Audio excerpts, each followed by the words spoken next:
All right, we should be live now. All right. Hi, everybody. I hope you're having a great JuliaCon 2022. Um, I just wanted to quickly remind you all to, sign up for the conference via Eventbrite and join the conference platform, which is Discord. And hopefully, you all have all of that set up. And if you don't, please ask on the JuliaCon channel on Slack and ping one of the organizers, and we're happy to help. Um, I wanted to quickly thank all our sponsors, our platinum sponsors, especially Julia Computing, Relational AI, and Julius Technologies, from whom we'll hear from very shortly. Our gold sponsors, Intel and AWS, and our silver sponsors, Biosignals, Pumas AI, QEra Computing, Conning, Invenia, MetaLens, ASML, G Research, and Jeffrey Sanoff. We also want to thank our media partners, Pack Publishing, Gather, and Vercel, and our community partners, Data Umbrella and WIMLDS, Women in ML and Data Science, and our fiscal sponsor, of course, NumFocus. So let me quickly kick things off and hand it off to James Lee from Julius Tech. Julius offers an auto-scaling, low-code graph computing solution that allows organizations to quickly build transparent and adaptable data analytics pipelines. Graph computing is an innovative technology that enables developers to organize pipelines as directed acyclic graphs, which are tags, as many of you all know, and can be applied to many enterprise use cases, including explainable ML, data processing, and transformation, AAD, and more. For Julia users, they provide a dynamic set of tools to help developers solve enterprise scale data analytics problems and to integrate with existing tech stacks. I'll hand it off to James Lee, the CEO of Julius Technologies. Take it away, James. All right, thank you. Welcome to the Julius Technologies presentation. We're really excited to be here as a sponsor and Julia advocate.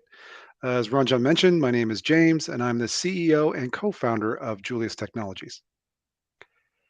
And we're a company founded by experts in the fields of computational finance and graph computing.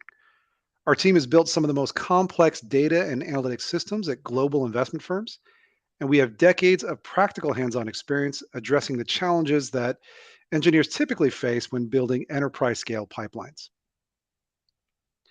I can remember back when I was running a trading business, there was a model upgrade that we'd spent almost a year working on that produced wildly erroneous risk numbers. It took us weeks to find out what happened, which in trading terms is a lifetime. Now, it turns out in our original system, there was an algorithm buried deep in the code stack, which would multiply our output by -1, programmed by a developer who was long gone, with no supporting documentation to explain why it was there. But that's the nature of enterprise computing. You may have started with a clean and simple pipeline to solve a particular problem, but as your business grows, so does the complexity. With too many moving parts and technologies and a bloated code base, it becomes almost impossible to explain how and why your system works the way it does. The key problem here is that there's no visibility into what's going on, or more specifically, no data or analytics lineage to simplify troubleshooting and to help developers explain the output that they're actually seeing. When you add to that the constant need to re-engineer pipelines to scale to growing business demands, you're inevitably left with a situation where it's extremely difficult and expensive to deliver data insights quickly. Now, we used to call this setup the 80-20 rule because engineers spent 80% of their time on managing lineage and scalability related issues and only 20% on actually building models and solving business problems. At Julius Technologies, we're helping companies reverse that ratio. We offer a low-code solution for building and managing data analytics pipelines via graph computing that supports lineage and auto-scaling out of the box. So how's this possible? We combine the best of Julia and its high performance with the transparency and lineage of graph computing and a low-code framework that enables easy graph creation and auto-scaling. The net result is a truly revolutionary solution for building enterprise-scale data analytics pipelines. Let's be clear about what we mean by graph computing. Graph computing is a powerful technology that allows organizations to build complex pipelines as a directed acyclic graph, or DAG. A DAG is a generic representation of any kind of computing, which is fundamentally just a collection of data transformations. Any computation, from the simplest formula to the most complex enterprise systems, can be reduced to a DAG. But the takeaway here is that DAGs are a perfect representation for building generic solutions to lineage and scaling challenges because they natively track all the data and analytical dependencies. The graph computing in itself isn't enough. Traditional graph solutions are difficult to use and adapt. They require a great deal of coding and are often limited in terms of their scalability. At Julius, we created a low code framework that makes it easy for developers to define and create sophisticated graphs, and also automates and optimizes difficult tasks like distribution and resource management. As a result, Julius graphs are simple to build and extremely fast and scalable, ideal for handling real world problems. So let's talk about performance. Here we see the results of a benchmark study showing how Julius is 10 to 1,000 times faster than the leading alternatives. You can see as the graph size increases up to 500,000 nodes, the competing platforms hit their limits, whereas it takes Julius only 15 seconds to run on a single computer. You can test these results for yourself on our developer environment, which is free for developers to sign up and use. So now let's go through a few applications of Julius using real world examples.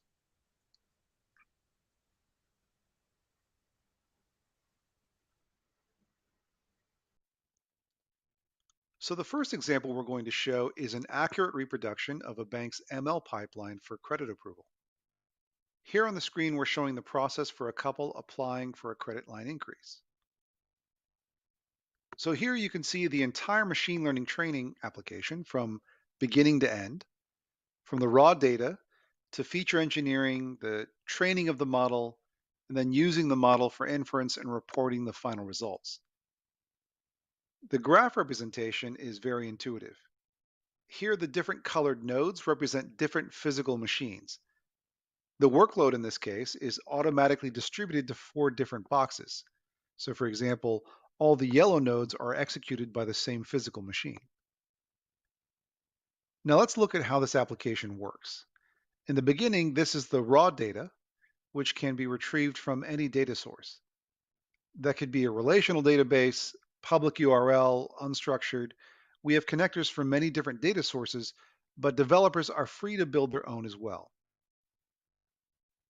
Then we can do a quick visualization of the data. We see a histogram here, but we can also measure for completeness and data quality. And then downstream, we can click on any node and visualize the data as of that point in the process. If we look at this node, we've added a few additional columns to the initial data. For example, one of the columns is called liar, which tracks whether or not certain conditions have been met on the initial application. If these constraints are broken, it means the applicant has lied on their application form. And down the road, we're training a decision tree model, which is a standard model sourced from an existing Python library. So one key point here is that no matter what analytics library you have, we can easily interface and source them from either your proprietary library or third party or open source library. All of that can be easily plugged in. That includes libraries written in C++, Java, R, .NET, and of course, Julia. So in this case, we're using a mature Python library to build the decision tree, and you can even drill down to visualize what the category decision tree looks like. As you can see, it's just a very typical tree that branches out using different attributes, and eventually in the leaf node, you're getting the default probability forecast for all the entries that fall into that bucket. So it's very intuitive to visualize how the logic works. For example, we can easily see that the most important attribute to look at is whether this couple is married, and you can follow the logic forward. Going back to the top level, the reason we have a multi-level display is to allow you to drill down to the smallest details if you want to see how something works internally, but also have the benefit to visualize an uncluttered top level to get an overview of the process and to navigate the graph.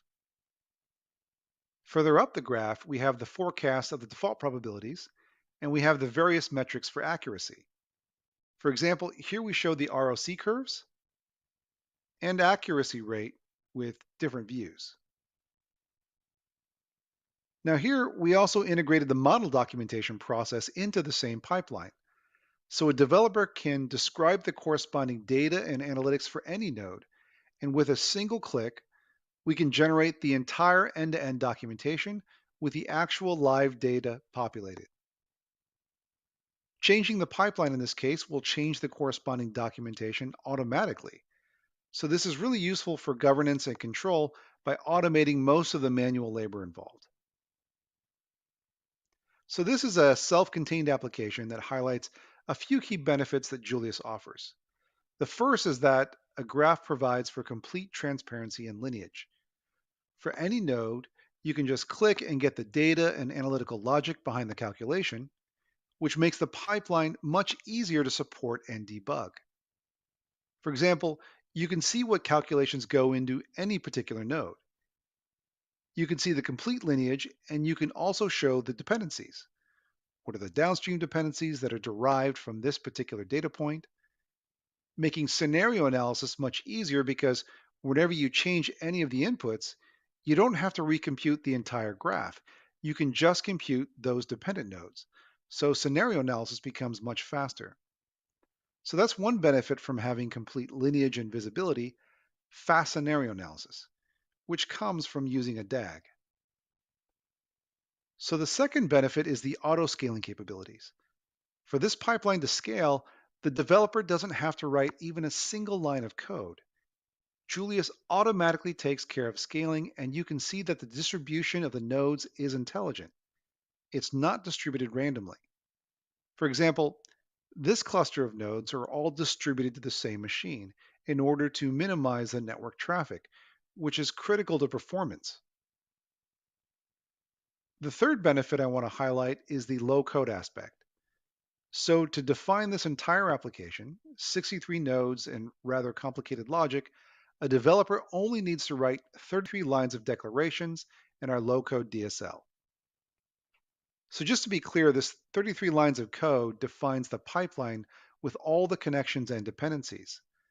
So in terms of what's happening at the individual node, each node can call any complex function, and that function can be sourced from any library. You can even mix and match libraries in different languages within the same pipeline. Now, the difficult or time-consuming part of pipeline building is the process of stitching these functions together, managing the memory, the hierarchies, distribution, etc. Julius takes care of all of that for you, so you only need to define or declare your pipeline using our low-code syntax.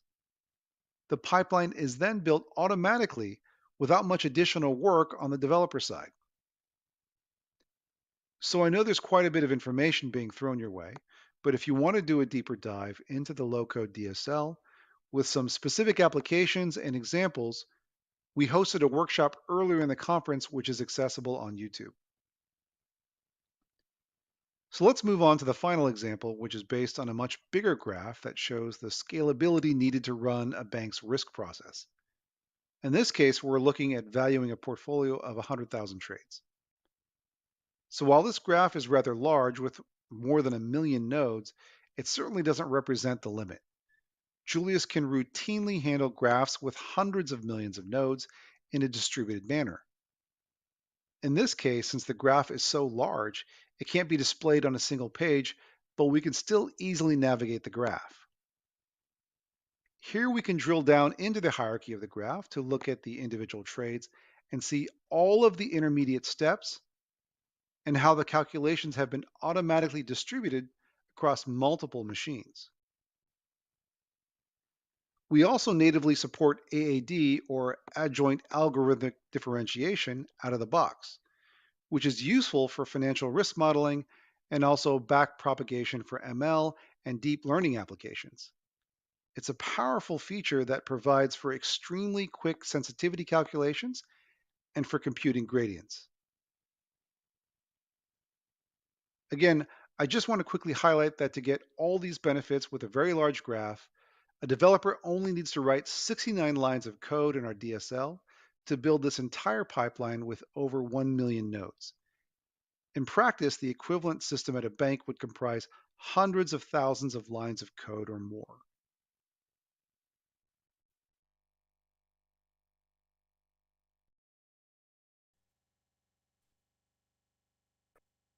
So these examples only scratch the surface of what Julius can do.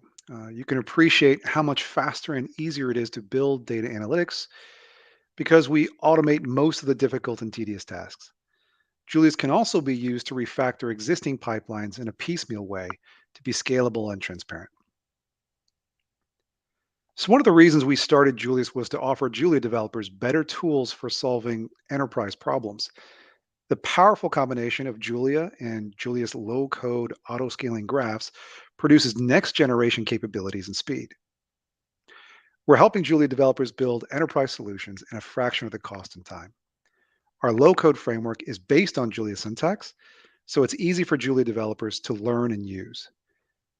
And finally, we provide a viable migration path to Julia by allowing organizations to move in a piecemeal fashion without having to recreate their environments or code libraries from scratch.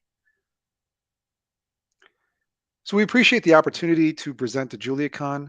We're excited to work with this community, and we're huge believers in the future of Julia and graph computing. Thank you for listening. Thanks, James. And thank you, Julius Tech, for being a platinum sponsor at JuliaCon. Please do check out their sponsored forum, which is happening later in the day, and check out the live JuliaCon web app to find out when that is. Next, we want to quickly move on to the annual Julia Developer Survey, which I will start playing in a Hello, I'm second. Andrew Claster with Julia Computing. This is the presentation of the 2022 User and Developer Survey. This is the fourth annual survey we have conducted. This year, we interviewed 1,162 respondents, July 7th to 18th. The survey was administered in 3 languages, English, Japanese, and Spanish.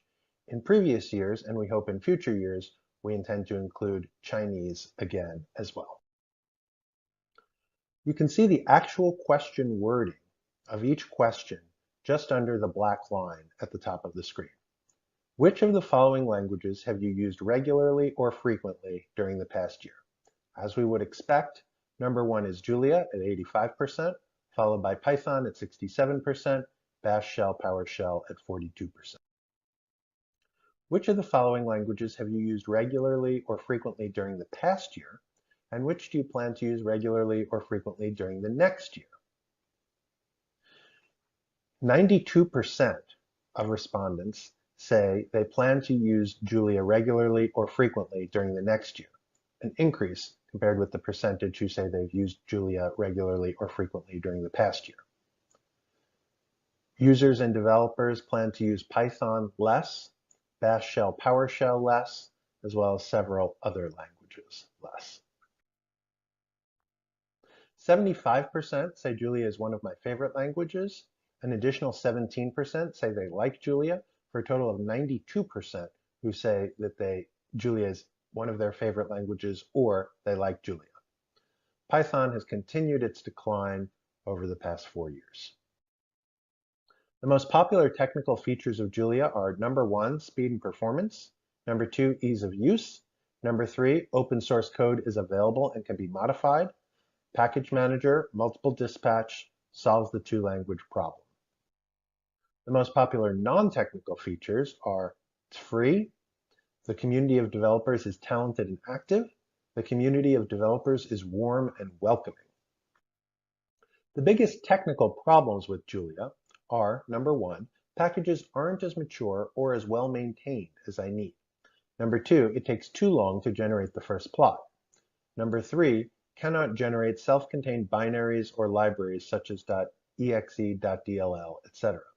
Slow compile times, require packages, libraries, or tools that are only available or are more complete in another language, doesn't have all the packages I need, etc. The biggest non-technical problems with Julia are related to adoption. My colleagues' company or collaborators use other languages. There are not enough Julia users in my field or industry. There are not enough Julia users in general, etc. Thinking about the tasks for which you use Julia. If you weren't using Julia for these tasks, what programming language would you be using? Number one is Python at 77%, followed by C++, R, MATLAB, and C. Reasons for choosing Julia. Number one, Julia seems like the language of the future. Elegance of Julia, faster for the work I am doing. Julia solves the two-language problem. I like learning new languages. Where do you interact with the Julia community? GitHub, Discourse, Slack, Stack Overflow, and Twitter are the top responses. Which of the following best describe your use of Julia? Largest share say they use Julia for research, followed by hobby programming, and use Julia for work individually. Which of the following types of Julia packages have you created? Top response is private and not registered in a private registry.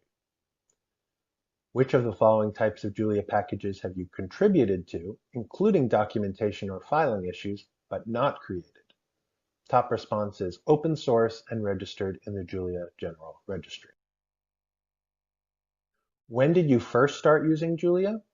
Most started using Julia in the last 4 years. What percentage of the programming work you do is in Julia? Most respondents do at least 20% of their programming work in Julia. Most popular packages are plots, data frames, benchmark tools, Pluto, differential equations. How robust is the current Julia package ecosystem? 56% say somewhat robust, 73% say either very or somewhat robust. Which editors or IDEs do you use frequently? We've seen a significant increase in the percentage saying VS Code, followed by Jupyter and Pluto. Which cloud solutions, if any, do you use together with Julia? The largest share say none, followed by local cluster, then AWS. How helpful and collaborative is the Julia community? 56% say very, 85% say either very or somewhat helpful and collaborative.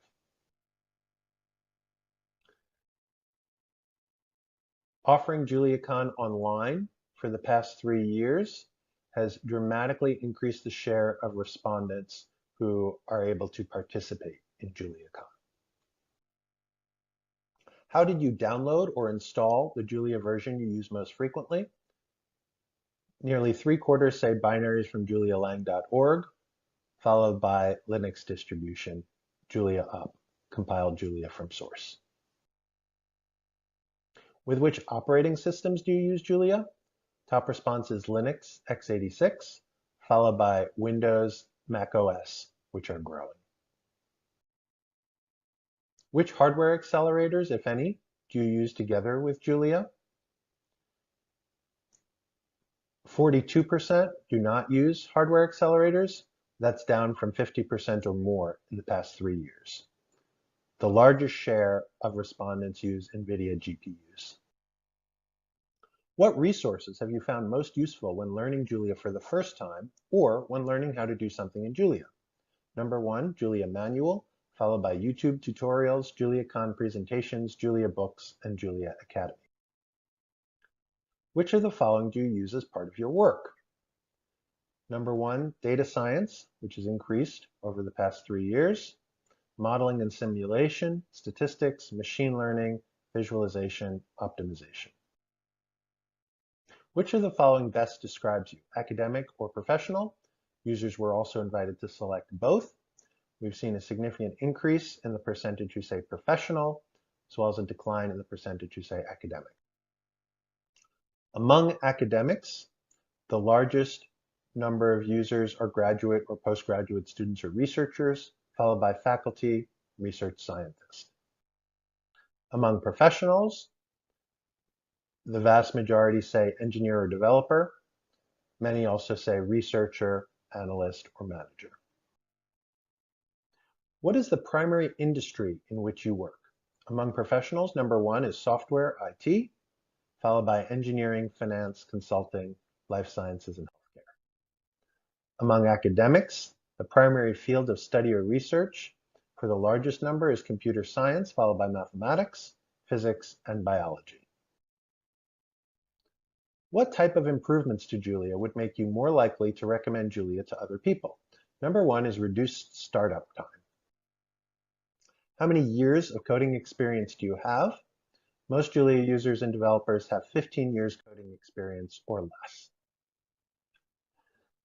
The age of most respondents is between 23 and 40.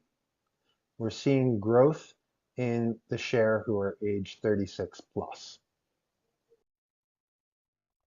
What is the country or region where you currently live or work? United States is number one, but the Julia community is becoming more diverse beyond the United States as the share based in the US is declining. The biggest increases we've seen since last year are Japan and India. We see a decline in China, but we believe that is largely due to the fact that the survey this year was not offered in Chinese. We hope to rectify that next year and in future years. What is the country or region where you are originally from? Again, US is number one, but the share who are from the US is down compared with last year. India and Japan again show the biggest growth. More than 84 countries and regions are listed below. Again, we believe the decline in China is due to the fact that we did not offer the survey in Chinese this year. Respondents are fluent in 58 languages. Number one is English, just over 90%, followed by German, French, and Spanish. Japanese and Hindi showed an increase, consistent with the increase in the percentage saying Japan and India in the previous questions. Chinese showed a decline. Most respondents are white or Asian, similar to previous years. 87% identify as men, 3% as women, similar to previous years. 5% identify as LGBTQ, similar to previous years. 31% identify as underrepresented in science or computing. 10% due to age. If you have any questions, please contact me, andrew.claster@juliacomputing.com. Thank you. Thanks for that presentation, Andrew. With this, we conclude today's live session. Please keep track of everything on the Julia web app, and look forward to the keynote tomorrow by Dr. Hussein Atarwala. I'm certainly looking forward to that. Anyway, thank you all, and I will see you all on Discord.